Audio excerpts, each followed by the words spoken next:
Fala pessoal, tudo bem? Hoje eu vou falar um pouquinho mais sobre o Digital Realty Trust. Ele é um REIT de data center nos Estados Unidos e foi uma das últimas aquisições que eu fiz nos últimos dias e quero compartilhar com vocês um pouquinho mais das informações que eu levei em conta nessa análise e também o racional desse investimento que eu fiz no mercado americano. É uma posição que eu quero levar por vários e vários anos, principalmente pela estratégia do buy and hold, e é um case que eu acredito bastante que ele tem muito a crescer, tanto esse setor quanto essa empresa. Então se você quer saber um pouquinho mais, fica aqui com a gente que vai ser super bacana esse vídeo.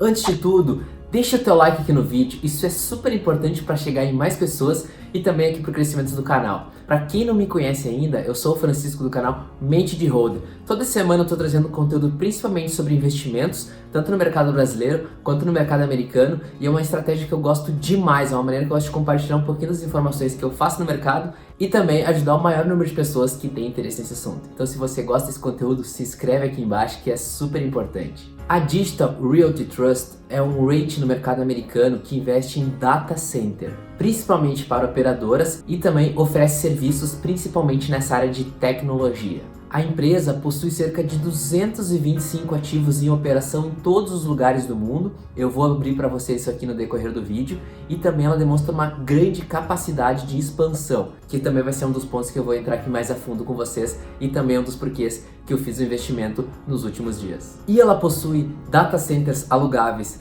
nos Estados Unidos, Canadá, Europa, Ásia e também na Austrália, ou seja, ela está presente em vários lugares do mundo, e também o plano de expansão dela chegar cada vez mais nas Américas, que é um lugar onde ela tem uma porcentagem muito baixa da receita até o momento. A empresa é membro do The Green Grid e ela ajudou a criar conceitos pioneiros, tanto de design de data center com eficiência, também em conceitos de data center mais sustentáveis, ou seja, uma preocupação muito forte que a companhia tem de conseguir expandir as operações de uma maneira sustentável, até porque a gente sabe que é um ponto muito à tona nos dias atuais. A empresa também oferece suporte às estratégias de data center e interconexão dos clientes em todo o mundo. O cliente que ela consegue alocar nos Estados Unidos, ela vai oferecer serviço em todas as regiões que esse cliente está presente. Desde serviços de nuvem e tecnologia, comunicações, redes sociais e até serviços financeiros, manufatura, energia. É um rol de produtos que ela consegue inserir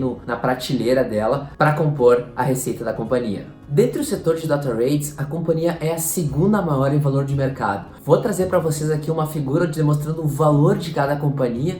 Eu já trouxe um vídeo anterior do Equinix, vou deixar um card aqui para vocês. E agora eu vou falar um pouquinho mais sobre Digital Realty para você entender um pouquinho mais desse investimento. Trazer a figura aqui para vocês. A Digital Realty, como vocês podem ver, é a segunda maior empresa em tamanho do setor, perdendo apenas para o Equinix. Ela tem hoje um valor de mercado de 37 bilhões de dólares e também está composta dentro do índice S&P 500, que são as 500 maiores companhias dos Estados Unidos. É importante trazer que os REITs nos Estados Unidos são considerados como companhias, diferente dos primos aqui no Brasil, que são os fundos imobiliários, que não são considerados companhias. A Digital Realty é em torno de 34% do tamanho do setor de data center nos Estados Unidos. A companhia tem um foco principalmente no internacional. Por enquanto, 80% do income dela vem ainda dos Estados Unidos. A companhia é gigante, tem um potencial enorme de aumentar a operação fora dos Estados Unidos,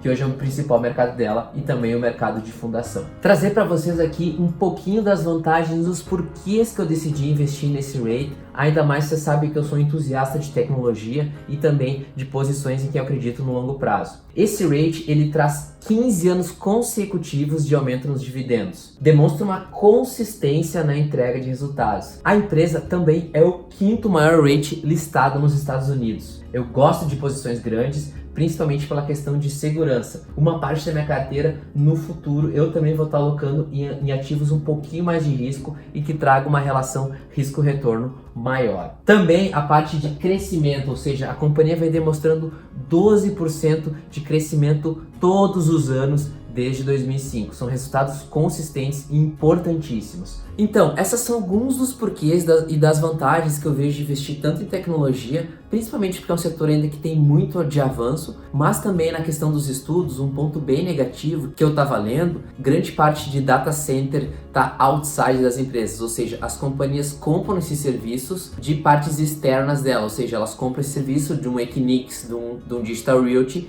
que prestam esses serviços. No futuro, a tendência do mercado é que essas companhias coloquem esses data centers dentro de casa, ou seja, elas não vão ter mais a necessidade de locar esses equipamentos externos, porém, esses fundos, esses rates, eu acredito que eles saem muito em vantagem, principalmente pela questão de serviços.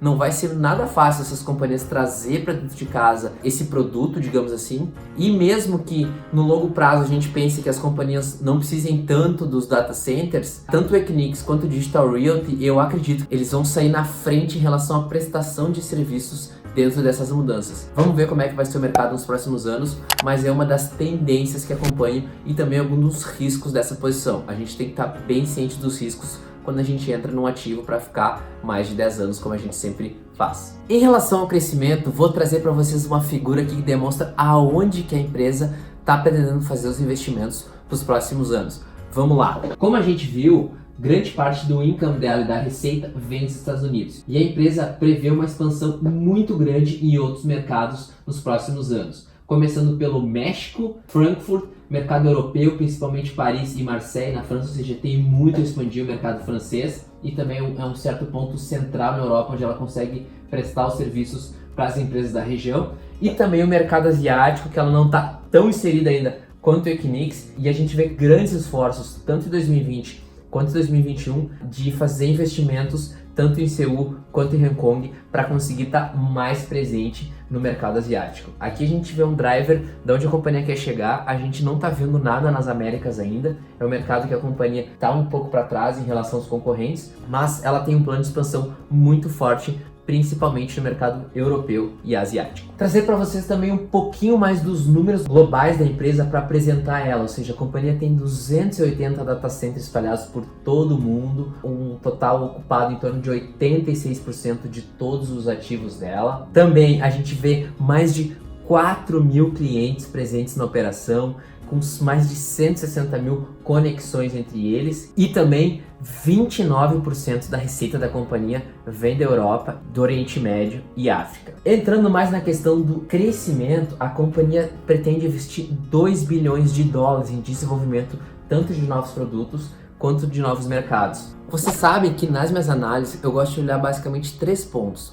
O histórico dela, como é que foi o histórico dos últimos anos, o setor que ela está inserida e também aonde que o board está pensando em investir os próximos passos, os próximos anos. Essas são as bases que eu faço nas minhas análises, óbvio, cada um tem a sua maneira de investir, o que pensa, mas esse é algum dos pontos que eu gosto bastante de olhar. E entrando na análise aqui do Digital Realty, tem um gráfico muito legal, algumas informações que eu levei em consideração quando eu fiz elas. Vou trazer esses números para vocês dar uma olhada e entender um pouquinho mais desse racional. A média de crescimento do Digital Realty nos últimos 5 anos foi de 16,30% na questão de receita. Ela cresceu ano após ano 16% em receita, também nos ganhos em 19% na margem líquida nos últimos 5 anos, também 10% nos ganhos por ação, isso levando sempre em conta uma companhia que demanda grandes investimentos, principalmente em aquisições de ativos e também em abertura de novos mercados.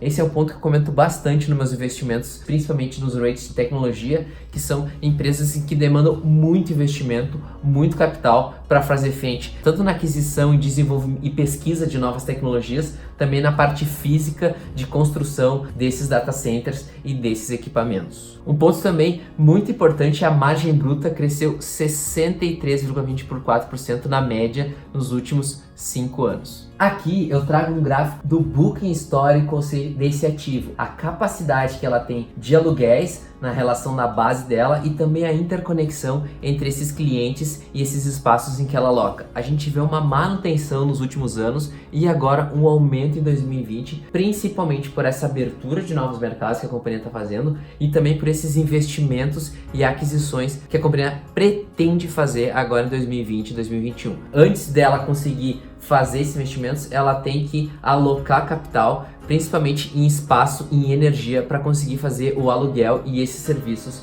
para os clientes. Um ponto aqui da minha experiência é que gradativamente que eu estou entrando mais nesses ativos, a gente acaba ficando mais confiante, ou seja, tanto nas análises quanto aonde a gente quer entrar. Então é um ponto de ter muito cuidado em relação ao conhecimento do mercado, da gente cada vez que a gente for fazer uma análise, a gente demandar o tempo necessário para ela e também não fazer nada correndo. Grande parte da movimentação a gente quer fazer do dia para noite, ou seja, é uma questão muito de ter paciência aonde a gente vai alocar os investimentos, principalmente porque a gente faz uma ação que vai gerar frutos por grande parte do tempo, ou seja, a gente tem que estar muito certeiro aonde a gente vai alocar esses investimentos. E uma das coisas que eu estou vendo aqui no mercado americano é que a gente tem inúmeras opções. É uma coisa muito difícil da gente selecionar todos os ativos e começar a cortar os que a gente não quer para decidir os que a gente quer. Então é uma coisa que eu tô sentindo agora, de eu vejo os ativos e eu tenho certas dúvidas em quais eu vou comprar. Em relação a essas dúvidas, eu faço a divisão principalmente por setores, ou seja, os setores que eu gosto, e dentro desses setores eu vou alocando os principais papéis em que vão compor a minha carteira. Eu até estava conversando com um amigo nos últimos dias sobre como que a gente faz essa alocação de ativos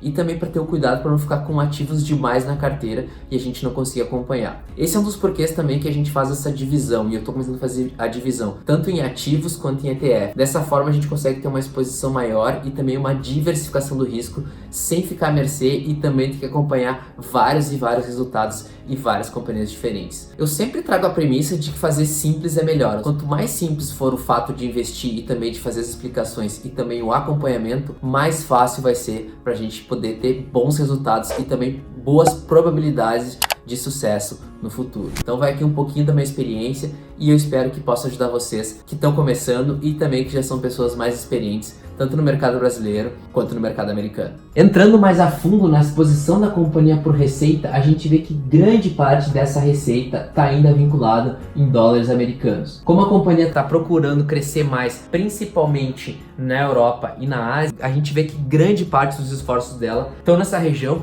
e, consequentemente, a receita dela vai vir mais de euro quanto também de moedas asiáticas. E esse é um ponto que as companhias americanas conseguem trabalhar muito bem, muito pelo fato de ter tesourarias muito incorporadas e com uma base de conhecimento muito grande para fazer essa gestão de risco cambial. Em relação à concentração de receitas, a gente vê o mesmo ponto do Equinix, uma divisão em vários setores que utilizam os serviços da Digital Realty. Esse é um dos pontos que eu gosto muito do papel e também do setor, ou seja, eles conseguem ter uma diversificação de empresas e de setores em que são os clientes, em que são a base de receita. Isso dá uma certa segurança, principalmente porque a gente não vai ter uma linearidade na operação e com certeza vão haver mudanças ao longo do caminho. Essa divisão é uma coisa que me agrada bastante e é um dos primeiros pontos que eu vejo também quando eu vou fazer a entrada no papel, como é que está essa distribuição de receita por setores e também empresas que demandam os serviços da companhia. Outro ponto importante que a gente tem que olhar aqui é o endividamento. A gente vê um duration da dívida, ou seja, uma duração média dessa dívida de quase 7 anos. É um duration muito bom, que a gente vê poucas companhias aqui no Brasil operando dessa forma. E se a gente for comparar com o mercado americano, que a companhia vai precisar fazer frente e de novo endividamento, novos investimentos nos próximos anos. De novo, a gente vê uma divisão dessa dívida tanto em euro, quanto em libras, quanto em dólares. Vocês estão vendo que eu estou trazendo algumas informações bem novas e que nunca tinham vindo aqui no canal. Isso é um aprendizado e eu gosto muito de compartilhar isso também, que é um aprendizado tanto para mim, quanto para as pessoas que olham esse vídeo, até porque a gente tem outros mercados, outras formas de demonstrar os resultados e também outras formas de enxergar o mercado. Por exemplo, o mercado de data center, a gente não tem nenhum fundo imobiliário aqui no Brasil específico disso. É algo novo, tanto os rates quanto a questão de data center para nós que somos investidores brasileiros e estamos entrando nesse mercado. De certa forma, a gente acompanha o mercado aqui no Brasil há 15, 20 anos, dependendo da idade do investidor. Lá nos Estados Unidos, a gente começou há pouco tempo e eu fico imaginando como é que vai ser esse rate ou essa posição daqui a 20, 30, 40, 50 anos. De certa forma vai ser muito bacana poder olhar os vídeos do YouTube e relembrar um pouquinho de como era a análise e de como foi feita a análise na primeira vez que eu fiz a compra desse papel em especial. Esse é o segundo vídeo vídeo que eu solto no canal aqui sobre rate de data center. Vocês estão vendo uma análise bem preliminar, bem inicial, principalmente para quem gosta desse setor, vai poder se aprofundar com mais informações do mercado. Posteriormente eu vou trazer também as fontes de onde eu vejo essas informações, principalmente no site de Relações dos Investidores, mas também nos Estados Unidos tem algumas fontes bem bacanas em que a gente consegue um material mais resumido e que a gente pode ter uma fonte bem bacana de informações. Então pessoal, apresentei para vocês um pouquinho da Digital Realty, um REIT que eu comprei recentemente nos Estados Unidos, e à medida que eu for fazendo mais aportes, eu quero ir aumentando essa posição. Vai ser uma porcentagem baixa da minha carteira, muito mais pela diversificação do risco, mas é um papel que eu quero estar junto e quero estar presente com a companhia, principalmente nos investimentos e também nos próximos anos. Eu vou ficando por aqui, espero muito que vocês tenham gostado do conteúdo. Qualquer dúvida, deixa nos comentários, não se esquece de se inscrever no canal, isso é importantíssimo para a gente conseguir chegar a mais pessoas e também ajudar a mais investidores. Muito obrigado, bons investimentos e até o próximo vídeo!